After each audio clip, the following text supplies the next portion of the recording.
정주채 목사님, 예장보신의 정주채 목사님께서 발표를 해주시겠습니다. 네, 제가 연락을 받았을 때는 15분 정도 발표하는 걸로 그렇게 알았는데 여기서 7분이라서 뭐 제목만 읽어도 아마 7분이 모자랄 것 같습니다.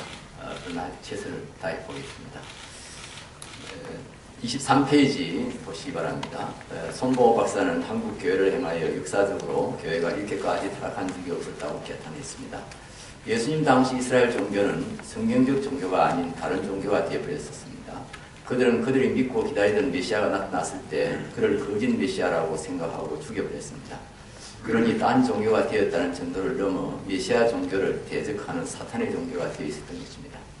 필자는 중세기에 타락한 천주교 역시 기독교가 아닌 다른 종교가 되어버렸던 것이 아니었던가라는 생각을 할 때가 있는데 오늘날 한국 교회에 대해서 역시 같은 생각이 들 때가 있습니다.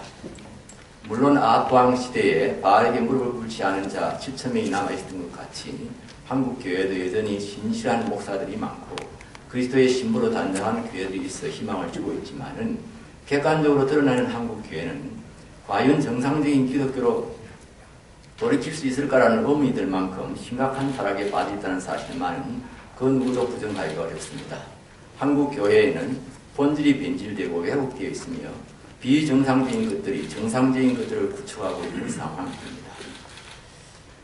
제일 중요한 부분이 복음의 변질입니다. 23페이지 제일 마지막인데요. 기독교의 핵심적인 메시지는 복음입니다. 복음은 기독교가 가진 영원한 부활의 자랑입니다. 그런데 이 복음이 심각하게 변질되고 있습니다. 먼저 소위 복음주의자들에 의해서 변질되고 있습니다. 목사들이 존귀한 복음을 아주 천박하게 만들고 있습니다. 복음을 누구나 손들고 일어나면 받을 수 있는 천국행 공짜 티켓처럼 만들고 있습니다. 많은 목사들이 복음을 장사하듯 설교하며 실제로 목회사업의 도구로 사용하고 있습니다. 때로 교리주의에 빠진 보수주의 신학자들도 여기 한 몫을 하고 있습니다. 다이나믹한 생명력을 가진 복음을 교리라는 틀 속에 가두어 변론과 비판과 정죄의 도구로 만들고 있습니다. 거기다 복음을 개인주의화하여 신자들로 하여금 하나님 나라의 대우명이 되도록 만들고 있습니다. 즉 설교자들이 복음 안에 있는 하나님 나라의 의와 사랑에 대한 안목이 없으므로 개인 구원만 강조하여 구원이란 죽어서 천당 가는 것 정도로 축소해버리고 있습니다. 또한 복음은 자유주의자들에 의해서 훼손되고 있습니다. 그들은 복음을 인본주의로 물들이기나 왜곡시키고 있습니다. 곧 복음이란 진정한 인간화를 위한 종교적인 메시지이고 구원이란 속죄나 거듭남이 아니라 제도나 조직적인 정치, 경제 등 모든 사회적 억압으로부터 해방이며 십자가는 억압에 맞서서 인간을 해방하는 힘이고 사회정의를 위한 희생과 헌신의 도덕적 모델 정도로 여기고 있는 사람들이 있습니다. 그리고 이렇게 왜곡되고 치우친 신앙으로 서로를 비판하고 정죄함으로써 기독교 안에서 기독교를 해파하는 일이 계속되어지고 있습니다. 이 복음이 변질되다 보니까 전도도 변질되고 교인됨에도 변질되어지고 특별히 교회 직분에 심각한 변질이 보고 있습니다. 이 교회 직분 부분에서 25페이지입니다. 교회에서 그리스도의 직원 임명권이 찬탈당하고 있습니다. 그리스도의 주권에 아주 공공연하게 도전하고 있는 것이 오늘날 현실입니다. 26페이지 가셔서 둘째 단 중앙쯤 보시면 특히 직분자들 선택하고 세우는 일들에서 그리스도의 주권에 대한 심각한 도전과 반역이 일어나고 있습니다.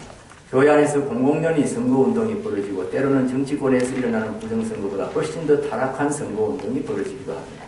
심지어 돈을 뿌리며 선거운동을 하면서 그리고 이미 선택할 때를 내정해 놓은 상태에서 기도할 때는 하나님의 마음에 합한 자를 구하달라고 기도하니 이는 바로 하나님의 목전에서 그를 능멸하는 너무나 뻔뻔하고 무험한 행위가 공공연히 자행되어지고 있습니다.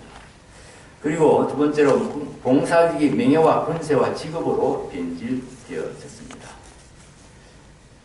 27페이지 6번에 갔어요. 지도자의 윤리적인 타락, 심각한 상황에 있는 것은 누구나 잘 알고 있습니다.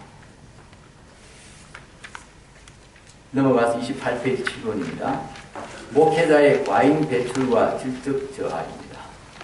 자타가 고민하는 한국교회의 가장 큰 문제는 신학교육 문제입니다. 그것을 정확하게 파악하기 힘들 정도로 많습니다. 결과 목사의 양산이 경쟁적으로 이루어진과 동시에 목사의 도덕적, 영적 성품과 자질은 심각하게 저하되고 있습니다. 더 큰 문제는 대부분 이런 상황을 알고 있지만 교회가 이 문제를 해결할 방법이나 자정 능력을 갖고 있지 못하다고 하는 것입니다. 29페이지 절기입니다. 이것은 신학교 난립과 목회자의 직접 저하 이야기입니다. 교회 타락과 모든 문제의 근원이 되고 있습니다. 교회는 영적인 공동체이므로 교회 갱신은 제도나 법으로 이루어지기보다는 구성원들의 영적인 성숙으로 이루어지는 것입니다. 그러므로 교회 지도자인 목사의 자질 저하는 교회의 갱신을 고사하고 타락을 가속화시키는 가장 근원적인 원인이 되고 있습니다. 여기서 모든 문제가 발생한다 해도 과언이 아닙니다. 한국 교회 타락의 주범입니다. 한국 교회 타락의 주범을 저는 두 가지로 이렇게 파악을 해보았습니다. 첫째는 그리스도의 주 되심에 대한 신앙 고백의 허구입니다. 주여 주여 하지만 실제로 그리스도를 주님으로 믿고 고백하고 섬기고 또 그분에 순종하는 이런 행위가 이루어지고 있지 않게 되었습니다. 두 번째는 저는 성장주의라고 생각합니다. 교회의 본질적 특성을 변질시키고 훼손하는 악한 사상이 한두 가지가 아니지만은 한국 교회의 경우 가장 현실적이고 대표적인 것으로 성장주의를 들 수가 있습니다. 성장주의가 한국 교회에 미친 영향은 너무나 크기 때문입니다. 넘어가겠습니다. 교회 본질로의 회복인데요. 복음의 재발견, 그리고 두 번째로 그리스도의 주 되심에 대한 신앙 고백의 재확인, 세 번째로 32페이지에 민주적인 교회 행정과 투명한 재정 관리입니다.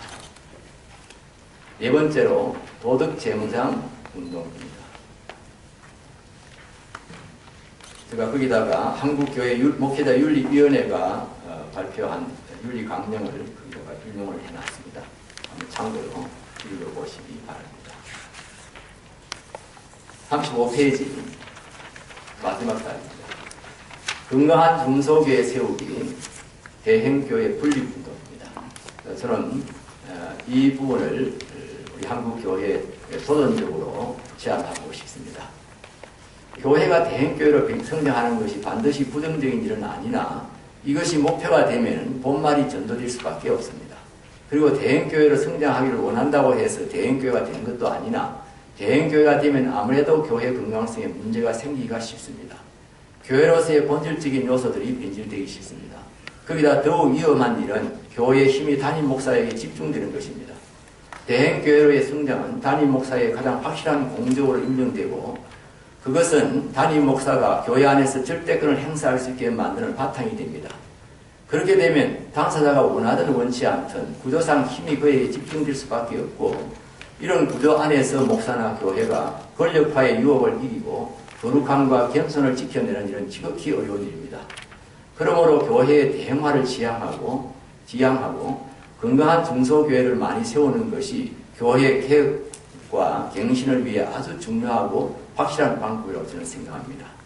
소수의 대행교회들보다 건강한 중소교회들이 많아야 진정한 부흥을 이룰 수가 있습니다.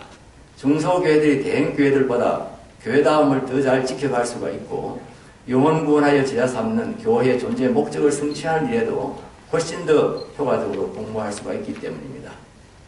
필자는 대행교회들의 분립을 통해 중소교회들을 많이 세울 것을 강력히 제안합니다. 그러므로서 의도하지 않은 가운데 생겨난 세속적인 특권들과 영광을 내려놓고 나눔과 섬김을 실천할 수 있기를 소망합니다. 교회 분립운동은 한국교회가 그동안 물량주의에 휩쓸려 저지른 죄를 씻는 실제적인 회개가 될 것이고 나아가 식어버린 부흥의 동력을 다시 일으키는 강력한 임팩이 될 것이라고 생각을 합니다. 대행교회를 현실적으로 분립할 수 있느냐? 이렇게 혹시 질문할 수 있을지 모르겠습니다. 그러나 샘플이 있습니다. 여러분 잘 아시는 대로 김동호 목사님 교회가 5, 6천 명 주일날 난예배 출석자가 5, 6천 명 됐을 때 교회를 4개로 분립했습니다. 그리고 본인은 빠졌습니다. 그렇게 되면 교회가 와해되어 버릴 거라고 염려했는데 실제로는 4개의 교회가 아주 강력한 그런 부흥을 경험을 하고 있습니다. 우리가 참고할 수 있는 일이 아닐까 생각합니다. 대행교회들에게 다시 한번 도전합니다. 강력한 힘을 가지고 분립함으로써 한국교회를 살릴 수 있는 그런 기회를 만들 수 있게 되기를 바랍니다.